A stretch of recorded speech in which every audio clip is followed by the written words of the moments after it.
Għal-ħabta tas-7:15 ta' filgħaxija niżel fl-Ajruport Internazzjonali ta' Malta l-ajruplan illi telaq minn Mitiga b'41 Malti fuqu.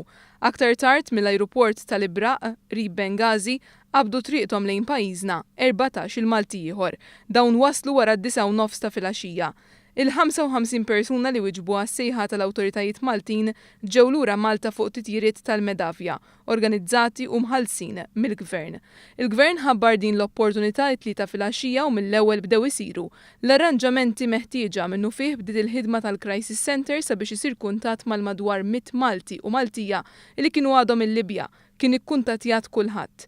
Mis-7 ta' Awwissu l-Ambaxxata Maltija fi Tripli mhux ser tkun tista' tagħti aktar assistenza konsolari.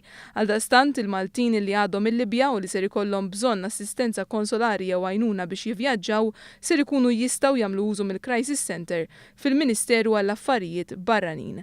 Il-Gvern Malti ħabbar li se jkun qed iżomm kuntatt mal-Maltin kollha illi baqgħu il-Libja. Qal ukoll l-Ambaxxatur Malti għal-Libja Emanuel Gallia ser jibqa' jirrappreżenta lil pajjiżna fi Tripli.